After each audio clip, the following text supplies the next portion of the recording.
ආදරයෙන් පිළිගන්නවා. අදත් ඔයාව මගේ YouTube channel එකට. අද මේ වීඩියෝ එකෙන් බලමු facial එකක පියවරෙන් පියවර අපි කොහොමද ඒක හරියට කරන්න කියලා. මේ වෙද්දි කවුරුත් තමුන්ගේ සමඩ සත්කාරයක් විදිහට facial එකක් කරනවා. ඒකට රූපලාවන්‍ය ගාර වලට යනවා. එහෙම නැත්නම් අපි පැක් එකක් වගේ දෙයක් එහෙම නැත්නම් ස්ක්‍රබ් එකක් මේ මොනවා හරි කරලා ගෙදරදීත් කරනවා. ඉතින් රූපලාවන්‍ය ගාර වලට ගිහිල්ලා facial කරන එක, eyebrow හදන එක, එහෙම නැත්නම් වෙනියම් මොනවා හරි දෙයක් කරන එක මේ වෙද්දි ටිකක් අඩු වෙලා තියෙනවා. මොකද ඒකට හේතුව තමයි දැන් ඇති වෙලා තියෙන කොරෝනා වෛරස් ප්‍රශ්න නිසා. ඉතින් මේ පුංචි දේවල් ටික හරියටම දැනගත්තොත් අපිට පුළුවන් නිවසේදී තනියම facial එකක් කරගන්න. අපේ සමට ගැලපෙන නිෂ්පාදන හරියටම තෝරගෙන පියවරෙන් පියවර හරියටම අපිට facial එකක් කරගන්න පුළුවන් නම් ඉතා හොඳ ඉතා ඉක්මන් ප්‍රතිඵල අපිට ලබා ගන්න පුළුවන්. අපි දැන් බලමු facial එකක් අපිට කරනවා නම් ඒකේ පියවර කීයක් තියෙනවද? අපි කොහොමද මේ දේවල් කරන්න කියලා. ප්‍රධාන වශයෙන් facial එකක කොටස් 6ක් තියෙනවා.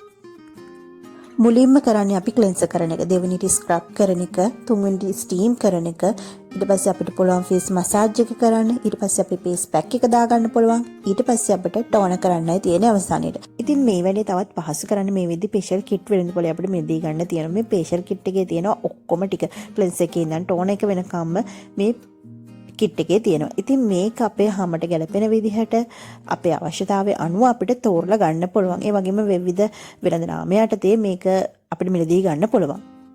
දැන් අපි මුලින්ම බලමු facial එකක කොටස් මොනවද කියලා. ඉතින් මුලින්ම අපිට හම්බෙන දේ තමයි face cleanser කියලා කියන්නේ. cleanser එකකින් සිද්ධ වෙන්නේ මූණ හොඳින් පිරිසිදු වෙන එක. පිරිසිදු වීම පමණක්ම නෙවෙයි, මූණේ තියෙන සිදුරු සියල්ලක්ම විවෘත වීම මෙන්න මේ cleanser එකකින් සිද්ධ වෙනවා. මෙමගින් අපේ මූණට කරන සත්කාරවලදී ලබා දෙන පෝෂණය ඉතා හොඳින් මූණට උරා ගැනීමක් සිද්ධ වෙනවා.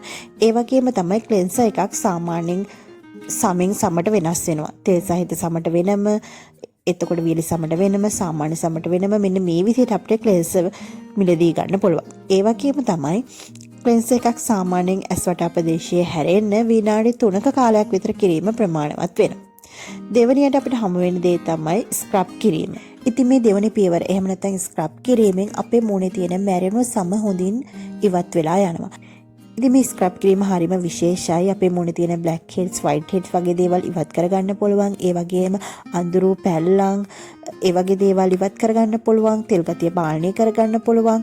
ඉතින් මේ ස්ක්‍රබ් එක කියන දේ හරිම විශේෂ දෙයක්. ඒ වගේම තමයි සමෙන් සමට ස්ක්‍රබ් එකත් වෙනස් වෙනවා. අපි සාමාන්‍ය වියලි එහෙම නැත්නම් තෙල් සහිත සමට පාවිච්චි කරන ස්ක්‍රබ් එකක් නෙමෙයි, කුරුල්ලා සහිත සමකට පාවිච්චි කරන්නේ. ගොඩක් වෙලාවට අපි කුරුල්ලා සහිත සමකට පාවිච්චි කරන්නේ ජෙල් ස්ක්‍රබ් එකක්. ඒ වගේම තමයි ස්ක්‍රබ් කරන කාලයත් සමෙන් සමට වෙනස් වෙනවා. අපි සාමාන්‍යයෙන් විනාඩි 5ක විතර කාලයක් තෙල් සහිත සමක් ගොඩාක් කැලරි සහිත සමක් ස්ක්‍රබ් කරාට අපි වියලි සමක් ගොඩාක් ස්ක්‍රබ් කරන්නේ නැහැ. වියලි සමක් තුවාල වෙන්න බලනවා අපි ගොඩාක් ස්ක්‍රබ් කරොත්. ඒ හින්දා විනාඩි 3ක කාලයක් උඩරිම අපි වියලි සමක් ස්ක්‍රබ් කරන්නේ. ස්ක්‍රබ් කරන ආකාරය පැහැදිලි කරනවා නම් අපිට පුළුවන් අපේ මුහුණට ස්ක්‍රබ් එක දාලා ඇඟිලි තුඩු වලින් ඉතා හොඳට පිරිමැදලා එහෙම නැත්නම් රවුමට අතුල්ලලා ස්ක්‍රබ් එක කරගන්න. ඉතින් අපේ හැමේ ස්වභාවය අනුව මේකේ කාලය ටිකක් වෙනස් වෙන්න පුළුවන්. ඉතින් මේක සොඳලා ඉවත් කරාට පස්සේ අපි ඊළඟ පියවරට යනවා නම් ඊළඟට අපිට හම් වෙන්නේ face steam එක. මෙතනදී අධික තෙල් සහිත සමක් තියෙන කෙනෙකුට නම් ඉතා හොඳින් හැමේ තෙල් ගතිය පාලනය වීමක් සිද්ධ වෙනවා. ඒ වගේම තමයි හැමට හොඳින් පෝෂණයක් ලැබෙනවා. ඒ වගේම සමේ තියෙන තරුණභාවය රැක ගන්න මේ ස්ටීම් කිරීමෙන් පුළුවන්කම තියෙනවා. ඒ වගේම තමයි මේ මගින් අපේ හැම ඇතුළත තියෙන black heads සහ white heads ඉදිමිලා ඉතා හොඳින් ඉදිරියට එනවා. එතකොට අපිට පුළුවන් extract එක පාවිච්චි කරලා මේ black heads සහ white heads ඉවත් කරගන්න. ඒ වගේම තමයි ස්ටීම් කිරීමේදී සමෙන් සමට ස්ටීම් කරන කාලය වෙනස් වෙනවා. අධික තෙල් සහිත සමක් නම් ටිකක් වැඩිපුර කාලයක් ස්ටීම් කරන්න පුළුවන්. වියලි සමක් නම් අඩු කාලයක් ස්ටීම් කරන්න පුළුවන්. ඒ වගේම තමයි අපිට තනියෙන් facial එකක් කරගද්දි ස්ටීම් එකක් කරගන්න අවශ්‍ය වෙන ස්ටීම් දැන් වෙනද පොලේ තියෙනවා. ඊටම පහසුවෙන් අපිට මේ වයින් අපේ මූණ ස්ටීම් කරගන්න පුළුවන්. ඉතින් ස්ටීම් එකක් කරගත්තට පස්සේ අපි ඊළඟට කරන්නේ මසාජ් කරන එක.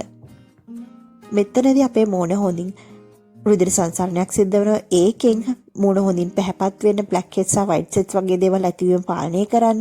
ඒ වගේම සම එල්ලා වැටීම අවම කරලා හැම ටිකක් ටයිට් කරන්න, එහෙම නැත්නම් තද කිරීමක් කරන්න ෆේස් මසාජ් එකකින් අපිට හැකියාව තියෙනවා. මෙතනදී අපිට සාමාන්‍යයෙන් අපි පාවිච්චි කරන ඇලෝ ජෙල් එකක් වගේ දෙයක් උනත් ෆේස් මසාජ් එකකට අපිට පාවිච්චි කරන්න පුළුවන්. ඉතින් පේස් මසාජ් එකක් කරන යම්කිසි පියවරයන් ටිකක් තියෙනවා. ඒක මේ රූපසටහනේ ඔයාලට බලන්න පුළුවන් මම දාලා තියෙනවා. ඉතින් මේ ෆේස් මසාජ් එකක් කරද්දී හැම වෙලේම උඩු අතට කරන්නත් අමතක කරන්න එපා. මොකද පහළට කරනවා නම් හැම පහළට ඇදීමක් සිද්ධ වෙන්න පුළුවන්. උඩු අතට කරද්දී හැම උඩට ටයිට් වෙලා තද වෙලා හිටින්න ඒක උදව්වක් වෙනවා. ඊළඟ පියවර තමයි පැක් එකක් දාන එක. ඉතින් මේ පැක් එකක් අපිට පුළුවන් ස්වභාවික දේවල් වලින් හදා ගන්න පුළුවන්. එහෙම නැත්නම් අපි අර මම ඉස්සෙල්ලා කිව්වා වගේ කිට් එකක් ගන්නවා නම් ඒ කිට් එකෙත් පැක් එක තියෙනවා. එහෙම නැත්නම් අපි වෙන වෙනම ගන්නවා නම් අපේ මූණට සුදුසු විදිහට අපි සමට ගැලපෙන විදිහට අපේ අවශ්‍යතාවය අනුව අපි පැක් එකක් තෝරගන්න ඕනේ. ඒ වගේම අපි කඩෙන් සාමාන්‍යයෙන් ගන්න පැක් එකක ඒකේ අඩංගු දේවල් ටික පැක් එකට අඩංගු කරන්න අවශ්‍ය දේවල්. එතකොට ඒක තියන්න ඕනි කාලය මේ දේවල් ඔක්කොම සටහන් කරලා තියෙනවා. ඉතින් අපි කඩෙන් පැක් එකක් කරන් පාවිච්චි කරද්දී හොඳට බලන්න කොච්චර කාලයක් තියන්න ඕනේද මේ පැක් එකට තව මොන හරි අපි කවලම් කරලා ගන්න ඕනේද මේ දේවල් පිළිබඳව සැලකිලිමත් වෙන්න ඕනේ. පැක් එක සෝදලා ඉවත් කරගත්තට පස්සේ අපි ඊළඟට කරන්නේ ටෝන කරන එක.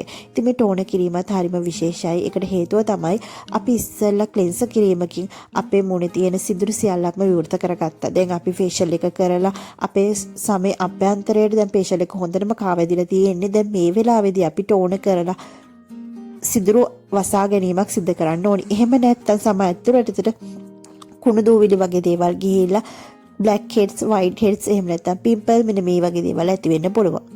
ඉතින් අපිට පුළුවන් අපේ සමානුව ටෝන එකක් තෝරගන්න. එහෙම නැත්නම් ඔයාලගේ ටෝන එකක් නැතිව නම් ඔයාලට පුළුවන් අයිස් වතුර ටිකක් රෝස් වෝටර් ටිකක් මෙන්න මේ දේවල් ටෝන විදිහට පාවිච්චි කරන්න. ඉතින් ටෝන එකක් කරාට පස්සේ අපිට පුළුවන් අවසානයේදී අවශ්‍ය නම් මොයිස්චරයිසින් ටිකක් ආලේප කරගන්න.